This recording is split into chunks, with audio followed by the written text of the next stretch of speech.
All right, this is my review of the minimalist big skinny wallet with the money clip.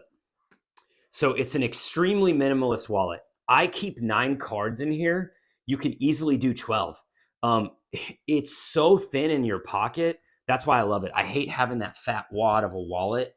And this just does the trick. I have a ton of money in here, and the clip is magnetized and it secures it easily. You also have a space here for an ID to make it easily accessible without having to pull it out. Like I said, I think you could fit 12 cards in here comfortably. And if you're looking for a minimalist wallet, I can't recommend Big Skinny enough. The reason why, before this wallet, I got this one probably 4 months ago. Previous to this one, I had another Big Skinny wallet that I owned for about 10 years. So I highly recommend these. I think you're going to like it. Give it a shot.